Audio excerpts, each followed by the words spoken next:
네, 산업경영공학과 투자공학개론 파생상품에 의해 이제 옵션 파트를 본격적으로 시작하도록 하겠습니다. 네, 좀 마음을 차분하게 갖고 이번 학기의 이론 강의 마지막일 것 같은데 좀 정돈된 마음으로 해야 되겠습니다. 그 이게 앞쪽 파트는 제가 그 오프라인 강의를 섞어서 하겠다라는 생각을 하고서 이제 준비했던 거라서 좀 짧게 짧게 요약 핵심만 얘기하려고 했던 것 같은데 이걸 그냥 온라인으로 생으로 다 하려다 보니까 판상품 파트를 이제 새로 이제 그 숫자를 최대한 이제 안 쓰면서 하려고 하다가 보니까 새로 녹화를 하다 보니까 너무 얘기를 길게 하게 되네요. 네. 이걸 줌으로 3시간을 떠들었다라고 생각을 하면 학생들이 정말 아이언 실색했겠네요. 네, 보겠습니다. 마이크가 너무 가까이 있는데. 네, 옵션입니다. 옵션. 네, 옵션은 뭐 우리가 자동차 같은 거 살 때 옵션 얘기 많이 하는데 그게 아니라 이때 옵션은 이제 선택을 할 수 있다라는 개념으로 받아들이시면 돼요. 중요한 포인트는 선택, 정확히는 선택권, 권리예요. 권리. 선택권의 권리가 핵심인 내용입니다.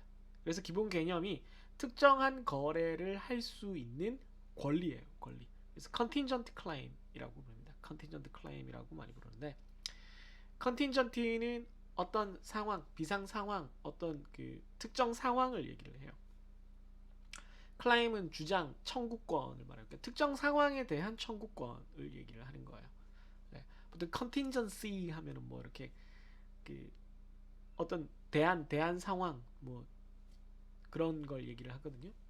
그러니까 뭐 백업 플랜 뭐 이런 걸 컨틴전시라고 그러는데 컨틴전트니까 다른 상황이 생겼을 때 내가 뭔가를 청구할 수 있다. 요 권리만 따로 팔겠다는 거예요. 그러니까 여기서 포인트가 뭐냐면 권리이기 때문에 안 써도 돼요. 쓸 수 있고 안 쓸 수 있습니다. 선물은 반드시 계약을 이행해야 되는 약속이잖아요. 그러니까 이게 약속과는 달라요. 약속은 이제 선물에서 우리가 봤던 거고 다른 대부분의 금융상품들도 다 약속이죠. 그 계약을 맺는 순간 내가 뭔가를 해야 돼요. 만개 반드시.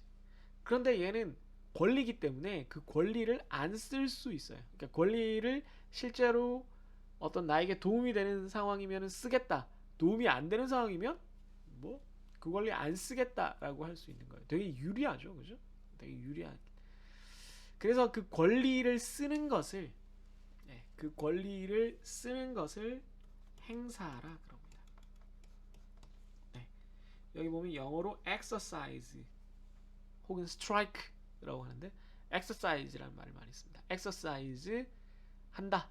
그러니까 만기가 됐을 때 약속된 만기가 됐을 때 이것도 기초자산 당연히 파생 상품이니까 기초자산이 있는데 기초자산에 대해서 내가 어떤 권리를 행사할 수 있는 거예요. 그러니까 가장 쉬운 케이스를 예로 들면은 우리가 밭대기를 해서 그 밭에 있는 농작물을 내가 사기로 한 게 선물이잖아요. 그런데 내가 사기로 했는데 그 농작물을 내가 사기로 미리 약속한 선물 가격보다 현재 시장 가격이 더 낮으면 내가 손해를 보는 거잖아요. 그죠? 싸게 살 수 있는 걸 굳이 미리 약속했기 때문에 비싸게 사야 되니까. 그러면 그러지 말고 그 지금 농작물이 평균 100만 원 정도 되니까 내가 그 이상 손해 보기 싫어서 105만 원에 살 수 있는 권리만 사겠다라고 하는 거야. 그럼 105만 원을 넘으면 시장 가격이 105만 원을 넘으면 내가 그 권리를 행사해서 사고 시장 만기가 됐는데 가을이 됐는데 농작물 가격이 105만 원 미치면 나 그 권리 안 쓰겠다. 그냥 시장에 가서 사겠다. 이렇게 할 수 있는 거죠.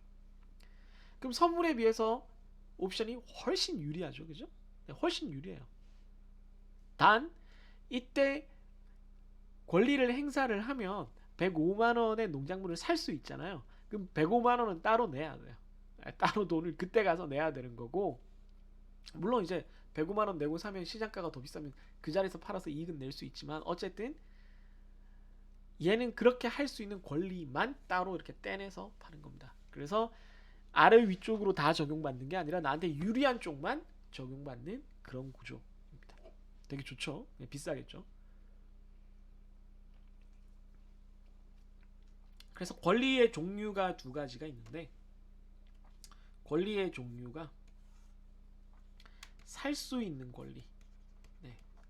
얘를 특정 가격에 내가 사고 싶다, 그런 살 수 있는 권리, 이걸 콜 옵션이라고 합니다.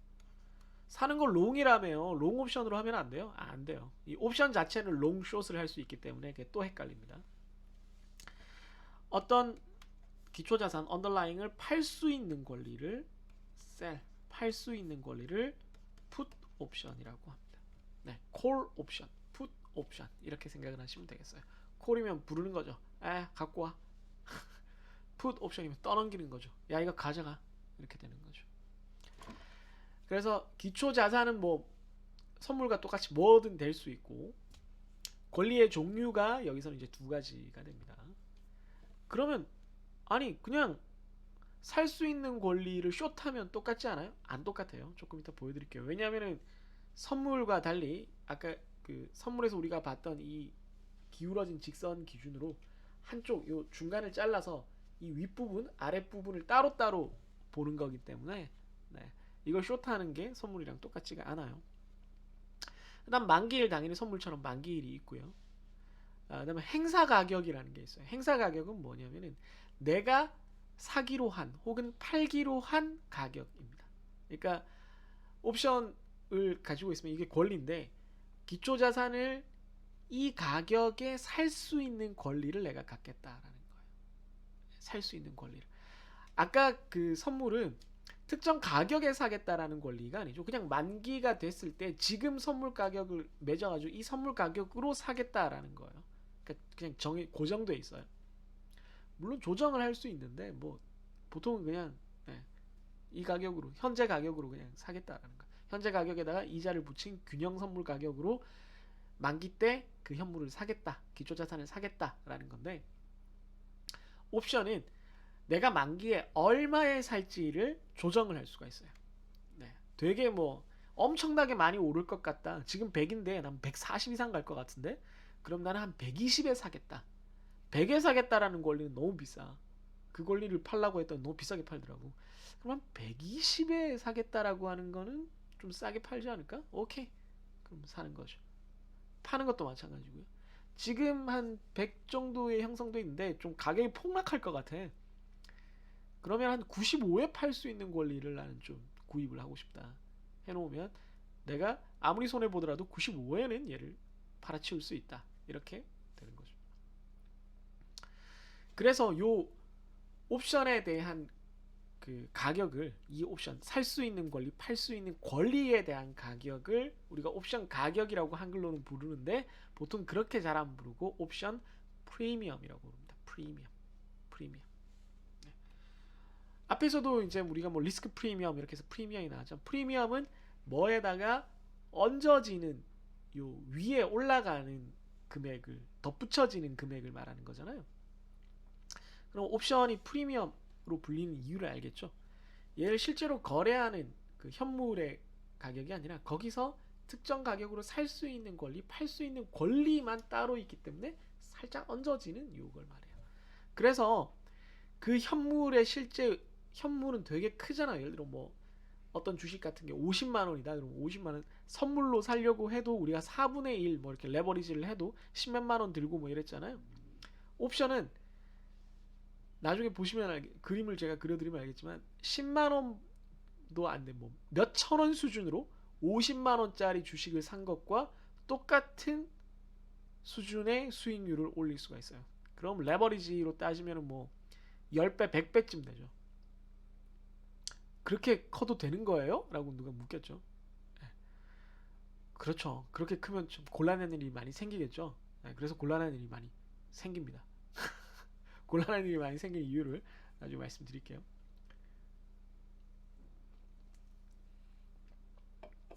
자, 그 다음에 구성 요소 중에 행사 시점이 있어요. 기본적으로 여러분들이 만나게 되는 옵션은 대부분 유러피언 옵션입니다. 유럽식 옵션이에요. 얘는 만기에만 행사할 수 있어요. 선물이랑 똑같습니다.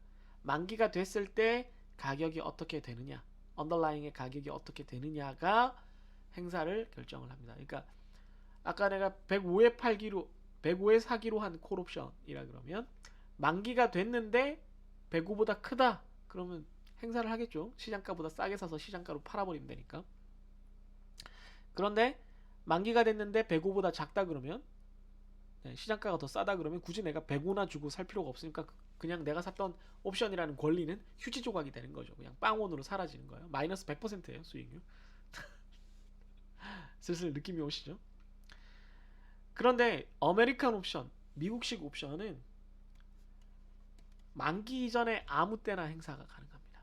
뭐 정확 조건에 따라서는 얼마 지나고 나서부터 행사가 가능할 수도 있는데, 이러면 어떻게 되느냐면 만기 이전에 내가 가지고 있는 옵션을 행사할 수 있는 찬스가 왔을 때, 나 지금 105에 살 수 있는 권리가 생겼는데 지금 주식 가격이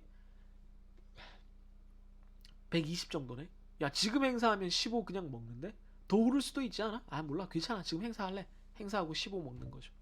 이게 가능하다는 겁니다. 그러면 둘 중에 어느 쪽이 내 권리, 그러니까 옵션을 가지고 있는 사람의 권리를 많이 보장을 해주느냐 하면, 미국식이 많이 보장해주죠. 엄밀히 말하면 제가 예를 그렇게 들어서 그렇지, 아메리칸 옵션이 권리를 더 많이 보장해주는 쪽 그 경우는 콜옵션이 아니라 풋옵션의 경우고요. 어쨌든 더 권리를 많이 보장받는 거니까, 옵션을 갖고 있는 사람이 유리하다는 거니까 세상에 공짜는 절대 없죠, 그죠? 네. 더 유리하기 때문에 미국식 옵션이 더 비쌀 수밖에 없습니다. 네, 이 이유를 잘 기억해 두시면 돼요. 미국식 옵션을 만기 이전에 언제든 내가 행사할 수 있으면 행사를 해도 돼요. 네, 행사하기에 유리한 상황이 되면 행사를 하면 돼요. 그렇기 때문에 나에게 더 많은 기회가 있는 거고, 돈을 벌 그 기회를 많이 주기 때문에 가격이 더 비싸진다, 이렇게 생각을 하시면 되겠습니다. 자, 그러면 콜, 풋 두 가지 옵션, 여러분들은 이제 유럽식 단순한 그냥 콜, 풋 옵션을 기준으로 우리가 살펴볼 건데, 얘의 페이오프 구조가 어떻게 되는지를 통해서 한번 이해를 해보도록 하겠습니다. 자, 이쪽이 만기의 underlying asset의 가격이에요. underlying asset의 가격이에요. 네. 뭐 어떤 주식이 있다라고 그냥 상상을 하자는 거죠. 그리고 이쪽이 이제 페이오프죠.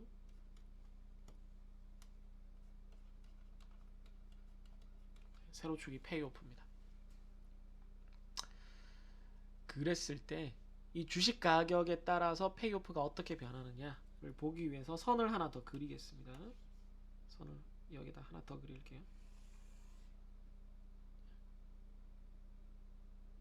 네. 좀 예뻤는데? 그럴싸하게 그렸는데? 왜냐면 여기 기준을 0을 만들어 놔야 돼서 그래요. 네. 음수 영역이 있으니까 당연히. 자, 아까도 말했지만 행사 가격이 있어야 돼요. 행사 가격. 행사 가격을 하나 정해보죠. 행사 가격을 뭐 아무거나 하나 정하겠습니다.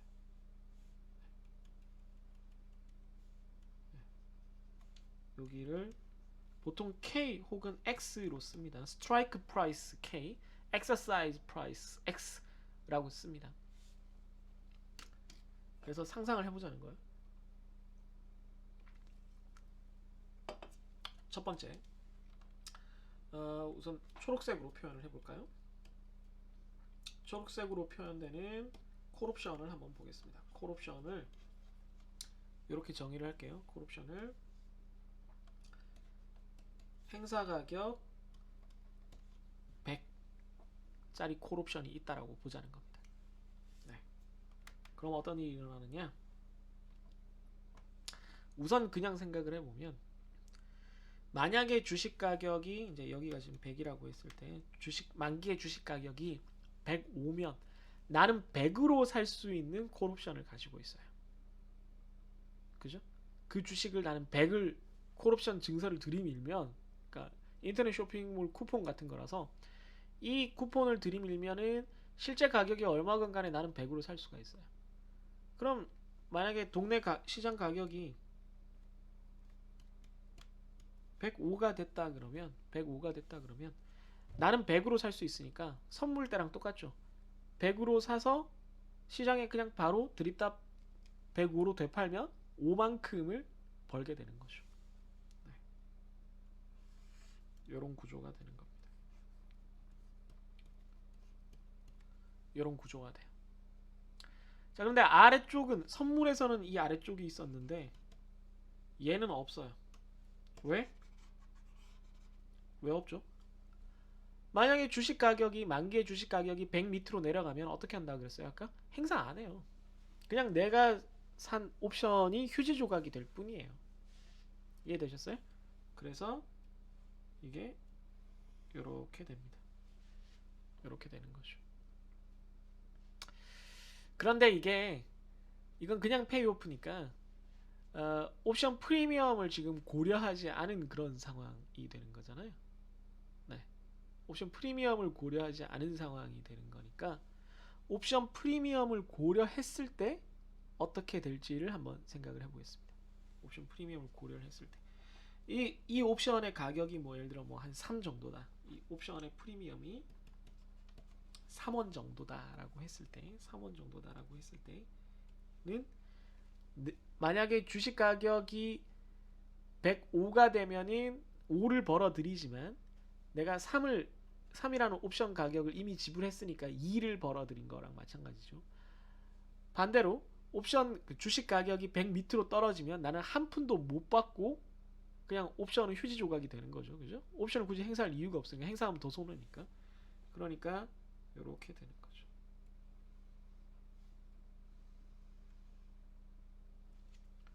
똑같이 여기서부터 올라가긴 올라가요. 어떻게? 여기에 3만큼 내려와서 올라가는 거죠.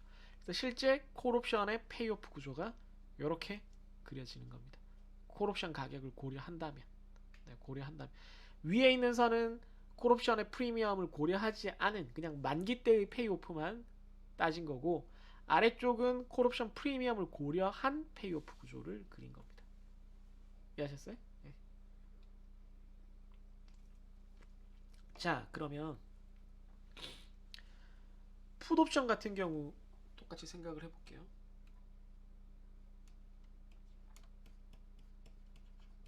풋도 똑같이 100이라고 치죠.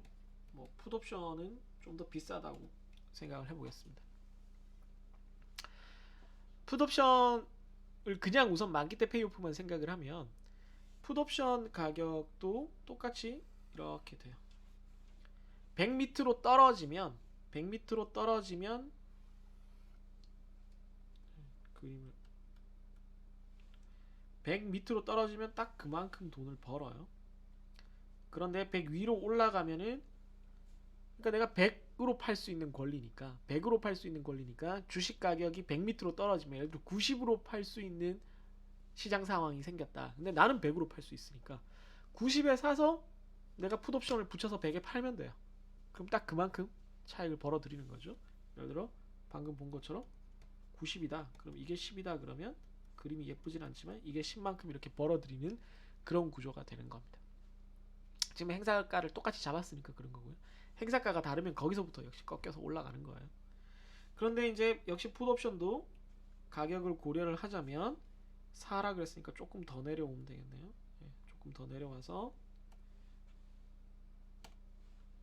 여기서 이렇게 되겠네요. 이게 풋옵션의 페이오프 구조가 되겠습니다.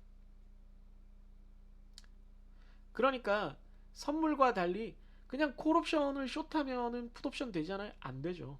콜옵션을 숏하면 어떻게 되냐? 콜옵션을 판 입장을 생각을 해보시면, 콜옵션을 판 입장을 생각을 해보시면 좀 더 진한 녹색으로 할게요. 진한 녹색으로 해서 아주 굵게 해서 콜옵션을 판 입장을 생각을 해보겠습니다.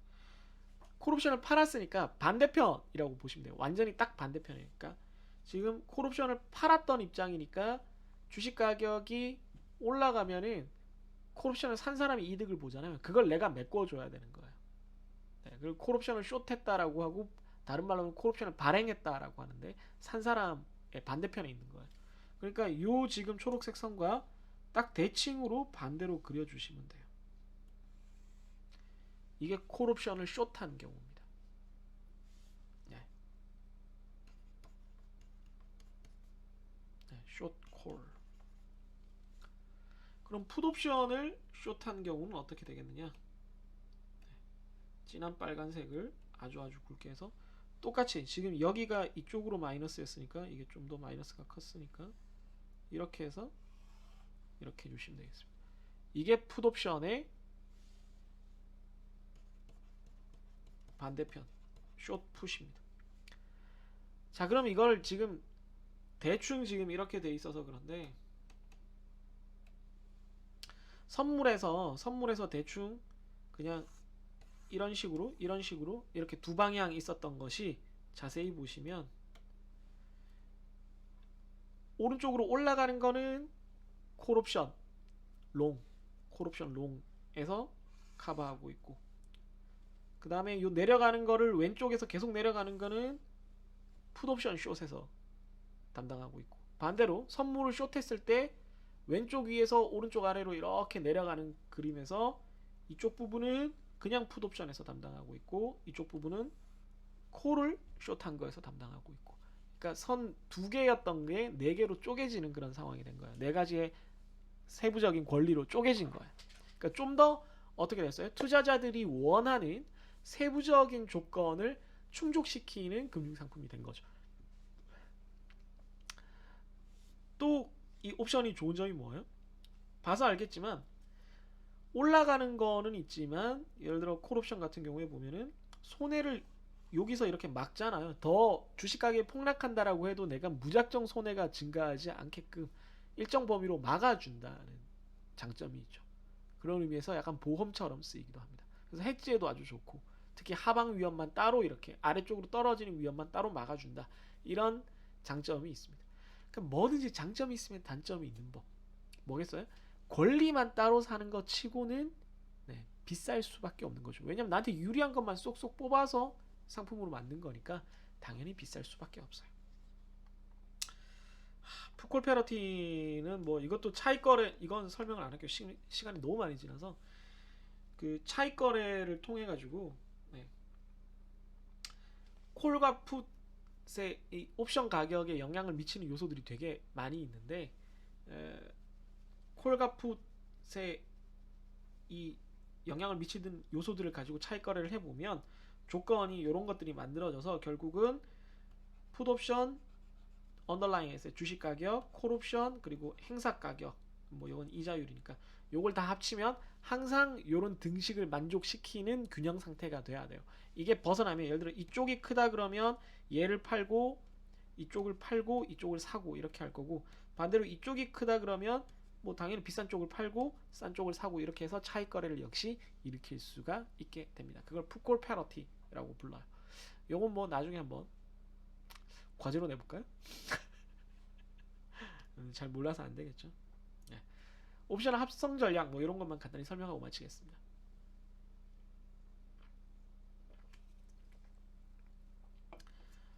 합성 전략을 만드는 이유는 앞에서 콜을 롱숏하고 풋을 롱숏하고 이렇게 두 가지로 이렇게 나뉘는데, 그럼 총 네 가지 파트, 이렇게 X자가 있으면 X자의 네 가지 네 부분 가지들을 내가 원하는 만큼 이렇게 선택을 할 수 있었는데, 그것보다도 더 좀 복잡한 형태를 만들고 싶다라는 생각이 드는 거예요.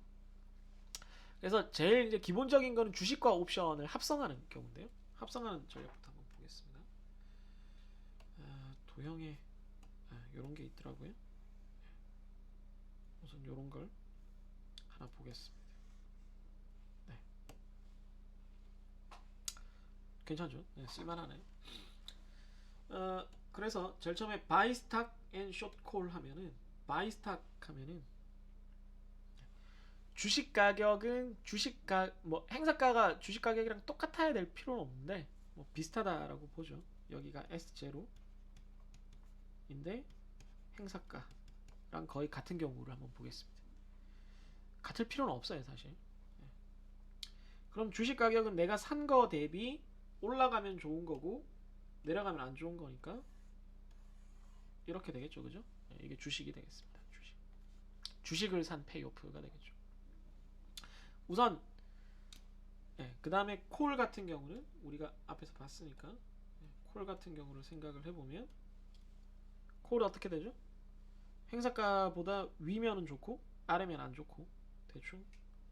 근데 지금 쇼콜이니까 이렇게 되겠죠. 이렇게 짬뽕이 됐습니다. 자, 그럼 이거 두 개를 짬뽕한 최종 결과물은 어떻게 될 것이냐? 그러면 여기서 이 초록색과 하늘색 선을 보면 여기서부터는 이렇게 내려가죠. 네. 내려가다가 여기서부터는 하늘색은 계속 올라가는데 초록색은 내려가니까 두 개를 합성하면 이렇게 됩니다. 이건 뭐랑 비슷하죠? 풋옵션 숏한 거랑 비슷해요. 근데 왜 그냥 풋옵션 숏한 걸 안 쓰고 주식을 사고 콜을 숏하는 이런 걸 쓰느냐? 요거는 이제 행사가랑 관련이 있어요. 행사가가 그 인더머니 쪽인 옵션들은 별로 안 나오거든요. 이게 ITM, ATM, OTM 이렇게 부르는데, 그러니까 쉽게 말해서 OTM은 가능성이 되게 낮은 옵션이고 ITM은 이미 지금 당장 만약에 지금이 만기라면 지금 바로 행사하면은 돈을 벌 수 있는 옵션이에요. 근데 ITM 쪽이나 ATM 쪽, ATM은 좀 활발하게 이루어져. ITM은 거래가 잘 안 일어나요. 그러니까 요 행사가가 콜로는 OTM인데 요 행사가가 콜로는 OTM인데 풋으로는 ITM이라서 행사가가 별로 없는, 그 거래량이 별로 없는 거예요. 그래서 풋을 쓸 수가 없어서 주식 하나 사고 OTM에 해당하는 콜을 이렇게 하나 숏하면 합하면 풋 숏한 것처럼 이렇게 된다. 이렇게 우리가 구성을 할 수 있는 거죠. 나머지도 한번 이렇게 여러분들 그려보세요. 그려보면 되게 재밌어요. 그려보시면 여러분들이 요걸 가지고 이걸 이렇게 쓸 수 있구나 라고 이제 이해를 하게 됩니다. 그럼 이제 아래쪽에 있는 애들이 더 재밌는 애들인데, 아래쪽에 있는 애들을 한번 보자면 불 스프레드, 베어 스프레드 이런 게 있어요. 불 스프레드, 불 마켓, 베어 마켓이란 말을 들어봤을 텐데, 불이 황소죠. 베어가 곰이고, 시장이 올라가는 상황을 불 마켓이라고 해요. 시장이 내려가는, 경기가 이제 불황인 상황을 베어 마켓이라고 하고, 그래서 우리나라 그 여의도에도 있고, 여의도에는 아마 그때 뭐 금융투자원이었나? 무슨 기관이지? 그 여의 나루 저기 색강역 근처에 있는 그 빌딩 앞에 있었던 것 같고, 그 하이킥에서 이제 황정음이 막 그 불의 볼을 만지려고 하죠. 술 취해서. 그 월스트리트 유명한 건 이제 월스트리트에 있는 황소예요. 월스트리트의 그 황동으로 아마 청동이지 황동이었던 것 같아요. 황동으로 만든 그 황소, 되게 역동적인 황소가 있고, 역시 거기도 사람들이 가랭이를 하도 만져가지고 거기만 반질반질해져 있습니다. 처음 본 게 아마 2001년에 배낭여행 갔을 때였던 것 같은데, 작년에 갔을 때도 여전히 다시 한번 봤는데 여전히 반질반질 하더라고요. 아무튼 불 스프레드, 스프레드는 뭘 이렇게 폭 혹은 이제 확장한다, 펼친다 뭐 이런 뜻인데, 이렇게 펼쳐서 불 마켓인 경우에 돈을 버는 방법이 있고, 베어 마켓, 시장이 떨어질 때 돈을 버는 방법이 있는데, 이걸 하는 방법을 불 스프레드와 베어 스프레드로 한번 설명을 드려보겠습니다. 그래서 좀 가늘게 해서 한번 보여드릴게요.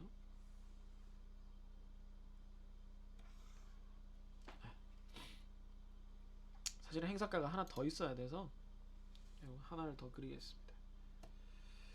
도형으로 수직선을 하나 더 그려야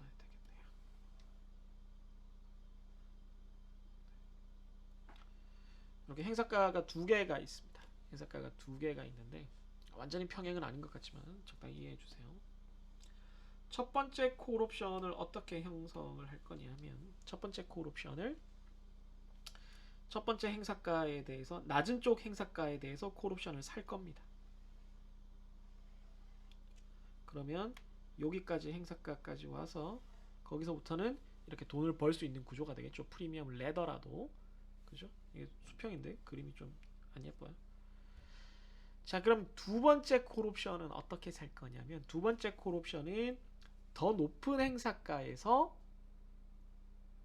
행사가 되는 콜 옵션을 팔 겁니다. 숏을 할 겁니다. 숏. 그래서 두 번째는 색깔을 좀 다르게 해서 더 비싼 콜 옵션을 이번에 파니까 이렇게 돈을 벌다가 요 행사가 이후에는 숏을 했으니까 내가 돈을 줘야 되잖아요.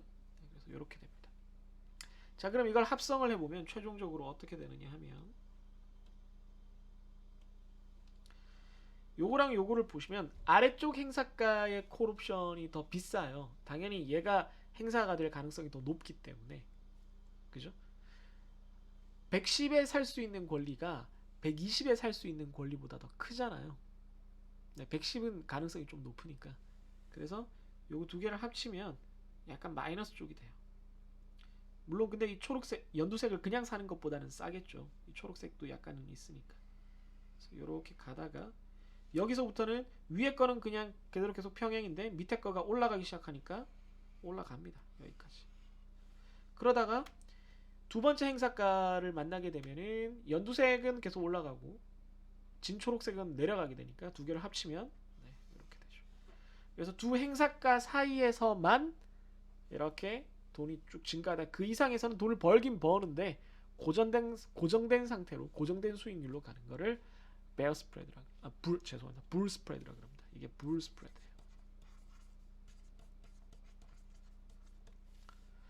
불 스프레드를 만드는 이유는 뭐겠어요? 되게 싸요. 진초록색을 숏했기 때문에 이 전체 옵션을 구성을 했을 때 내가 손해를 봐야 되는 폭이 엄청 작아졌습니다. 프리미엄이. 그 대신 제가 포기한 것은 이 영역인데 이 영역의 가능성이 그렇게 크지 않을 거라고 보는 거죠. 주식 가격이 이렇게 이쪽으로 갈 이만큼이나 높아질 가능성은 별로 없으니까 이만큼의 뭐 이쪽으로 계속 있지만 영역의 이익은 포기해도 상관이 없고 여기가 주로 나는 지금 타겟이다 라고 보니까 싸게 요 가능성에 대해서 투자를 하겠다라고 하는 게 불 스프레드입니다. 반대로 베어 스프레드도 만들 수 있어요. 그리고 요 불 스프레드를 풋 옵션으로도 만들 수 있습니다. 그것도 한번 생각해 보세요. 지금 시간이 너무 길어져서 다 할 수가 없어서. 그 다음에 이제 버터플라이 스프레드나 스트래들 스트랭글도 있는데 스트래들과 스트랭글 같은 경우만 설명을 드리고 끝낼게요. 다 지우기 귀찮아서. 더 이상은 안 돼? 이렇게 하면 되지. 자, 스트래들 탑 스트래들 그 바텀 스트래들 뭐 이렇게 있는데 스트랭글로 설명을 드릴게요. 스트랭글의 특수한 형태가 스트래들이라서 뭐 버터플라이 스프레드도 뭐 할 수 있는데 뭐 아무튼 버터플라이 스프레드는 좀 더 복잡한 경우라서 스트랭글은 뭐냐면 풋을 하나 사요. 풋을 하나 사겠습니다. 아래쪽 행사가에 대해서 풋을 사서 좀 과장해서 그릴게요. 풋이 이렇게 구매가 됐습니다. 그러나 위쪽 행사가로 콜을 사겠습니다. 콜이 좀 더 싸다고 생각을 해보죠.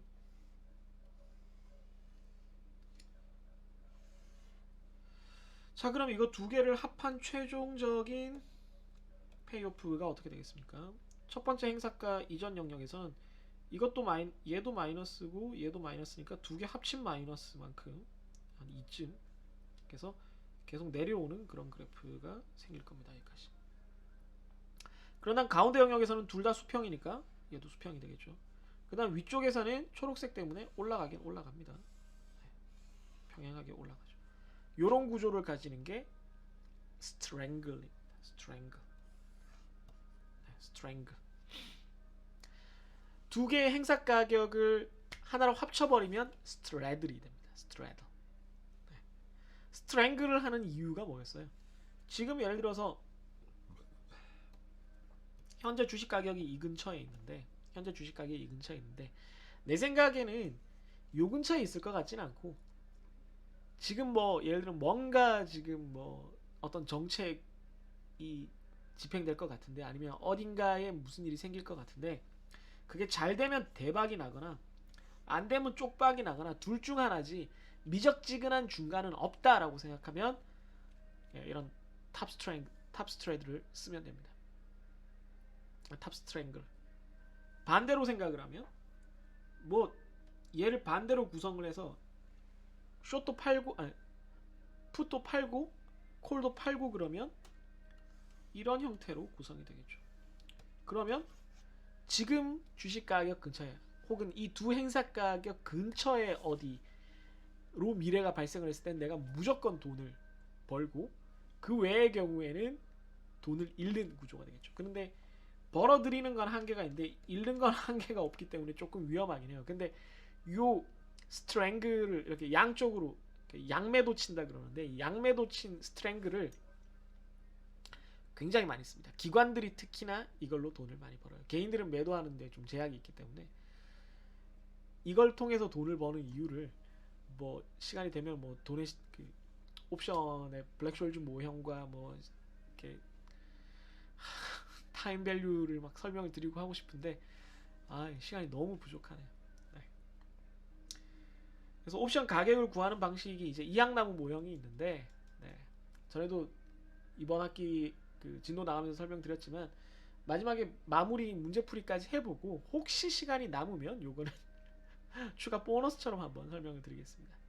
네. 너무 이렇게 설명이 여러분들이 알아야 될 게 너무 많아지니까 이런 금융상품이 있고 이런 특성이 있다라는 것 정도만 설명을 드리기 위해서 진행을 한 건데 너무 복잡해질 것 같아서 주식 이후에는 좀 파는 상품은 여기까지 단순히 설명을 드리도록 하겠습니다. 뭐 말이 단순히 설명을 드린다라고 해놓고는 실제로는 강의 동영상 되게 길어지고 있는데 죄송하고요.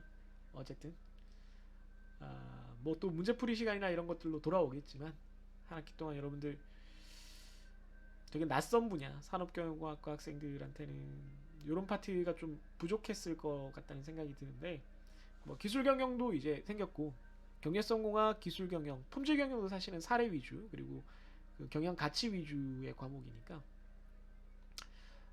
품질경영, 경제성공학, 기술경영 그리고 투자공학까지 그 테크노 매니지먼트 기술적인 경영자가 되기 위한 산업경영공학과의 그런 어떤 이 심화 분야를 여러분들이 좀 배우는 그런 기회가 되었으면 하고요. 그런 것들을 위해서 여러분들이 알아둬야 될 개념들, 알아두면 좋을 이론적인 배경들 그리고 논리적인 생각들을 많이 얻었기를 바랍니다. 제가 많이 고생시켰겠지만 이해해 주시고요. 문제풀이나 이런 걸로 질문을 많이 해주시면은 기말고사를 대비하는데 도움이 많이 될 거라 생각해요. 네. 그럼 진도 나가시느라고 여러분들 듣느라고 고생 많으셨습니다. 다음에 또 동영상으로 다시 뵙겠지만 우선 한 학기 동안 수고했다는 말을 먼저 드릴게요. 수고 많으셨습니다. 안녕히 계세요.